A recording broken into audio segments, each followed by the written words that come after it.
اللہ کے حکموں کو پورا کرنے کا نام ہے۔ اللہ کے حکموں کو پورا کرنا یہ صرف نماز روزے کی حد تک محدود نہیں ہے، اور یہ صرف زکوٰۃ اور حج تک محدود نہیں ہے، بلکہ اللہ کا لحاظ اور اللہ کا خیال زندگی کے ہر موقع پر اور زندگی کے ہر موڑ پر کیا جائے گا۔ یہ ہمارے ذہن و دماغ میں یہ بات بیٹھ گئی کہ مسجد کے اندر تو ہم اللہ کے بندے ہیں اور اللہ کے غلام ہیں، اور باہر ہم نکلے تو ہم آزاد ہیں، ہم اپنی مرضی کے مالک ہیں، ہم اپنے من کے مالک ہیں، جو چاہے کریں، حرام کریں، حلال کریں، جو چاہیں کھائیں، جو چاہیں بولیں، جو چاہیں سنیں، جو چاہے دیکھیں، جیسے چاہیں زندگی بسر کریں۔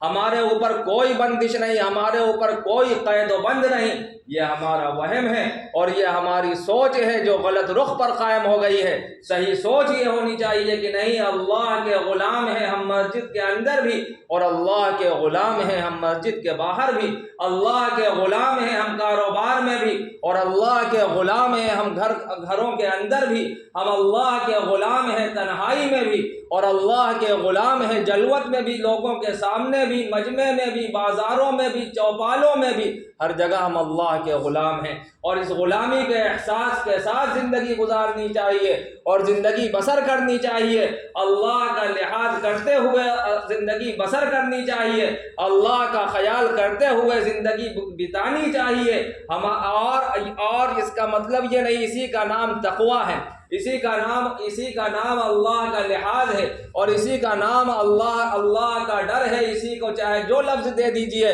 اللہ کا خیال کرنا ہے۔ ہم نے یہ سمجھ لیا ہے کہ نہیں، یہ نماز پڑھ لو اور روزہ رکھ لو بس ہو گیا، نہیں، تقوی کا مطلب ہم نے نہیں سمجھا۔ تقوی کا مطلب یہ ہے کہ اللہ کا خیال ہر موقع پہ کیا جائے گا، اور تقوی کا مطلب یہ نہیں کہ آدمی ڈگی پیٹے اور ڈنکا بجائے کہ ہمارے اندر تقوی ہے اور ہمارے دل میں اللہ کا لحاظ ہے اور اللہ کا خیال ہے۔ آدمی ڈنکا نہ پیٹے اور ڈگی نہ بجائے، بلکہ اس کا عمل بولے کہ اس کے دل میں تقوی ہے، اللہ کا لحاظ ہے، اس کا کاروبار بولے کہ اس کے دل میں اللہ کا لحاظ ہے، اس کی آنکھیں بولے کہ اس کے دل میں اللہ کا لحاظ ہے، اس کے کان بولے، اس کے جسم کا رویا بولے کہ اس کے دل میں اللہ کا لحاظ ہے۔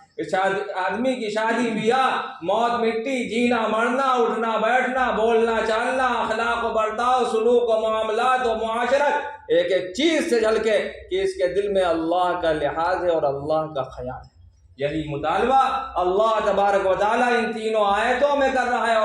اور سمجھا رہا ہے بندوں کو، اور یہ بات ارشاد فرمائی وَلَا تَمُوتُنَّ إِلَّا وَأَنْتُمْ مُسْلِمُونَ، کہ اس حال میں تم مرنا اور تمہاری آنکھیں اس حال میں اس دنیا میں بند ہو، اور اس دنیا سے تم اس حال میں رخصت ہونا کہ تم مسلمان ہو، تمہارے اندر اسلام ہو، تمہاری زندگی میں اسلام ہو، تمہارے جسم میں اسلام ہو، تمہارے معاملات میں اسلام ہو۔ اور شادی کا اور اس معاملے سے کیا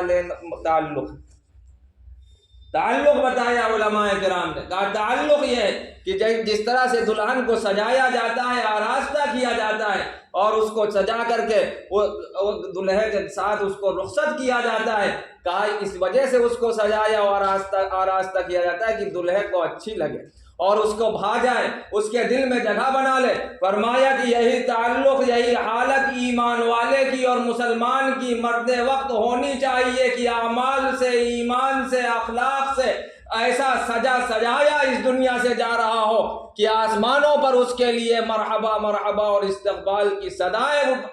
آ رہی ہوں اور بلند ہو رہی ہوں، اور فرشتے اس کو ہاتھوں ہاتھ لے رہے ہوں، اس کا اعزاز و اکرام کیا جا رہا ہو۔ اور ایک بات اور آیت میں ایک بات یہ ارشاد فرمائی کہ والارحام، کہ رشتوں کے تعلق سے ڈرنا، رشتے نئے ہوں پرانے ہوں۔ فرمایا باپ الوالد اوسط ابواب الجنہ، کی باپ جنت کا بہترین دروازہ ہے۔ ماں، فرمایا الجنت تحت اقدام الامہات، ماں کے قدموں کے نیچے جنت ہے۔ خالہ کے بارے میں بتایا الخالۃ بمنزلۃ الام، خالہ ماں کے درجے میں ہے، کہا یہ سارے رشتے ہیں۔ اسی طرح بیوی کا بھی حق بتایا، اللہ تبارک و تعالی نے فرمایا وعاشروہن بالمعروف، کہ ان بیویوں کے ساتھ اچھا سلوک کرو، اور فرمایا جناب رسول اللہ صلی اللہ علیہ وسلم نے کہ خیارکم لنسائکم وانا خیرکم لاہلی، فرمایا کہ تم میں سب سے بہتر وہ ہے جو اپنی بیویوں کے ساتھ اچھا سلوک کرتا ہو، اور میں گواہی میں اپنے آپ کو پیش کرتا ہوں کہ میں تم میں سب سے بہتر ہوں اپنی بیویوں کے ساتھ سلوک کرنے میں، ان کے ساتھ نرمی برتنے میں، ان سے اچھے انداز میں پیش آنے میں۔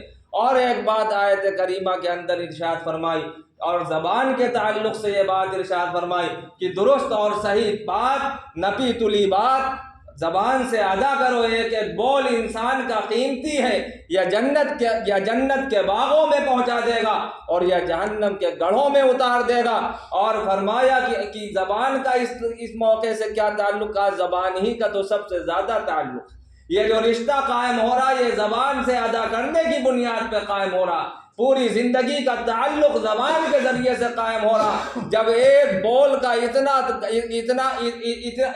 وزن ہے اور اتنا اثر ہے، اتنی اہمیت ہے کہ ایک بول پر زندگی بھر کا رشتہ قائم ہو جاتا ہے۔ انسان کا ہر بول اسی طرح قیمتی ہے اور بہت سوچ سمجھ کر بولنا چاہیے۔ فرمایا کیا انعام ملے گا زبان کو قابو کرنے پر؟ یصلح لکم اعمالکم ویغفر لکم ذنوبکم۔ فرمایا تمہارے کام اللہ تبارک و تعالی بنا دے گا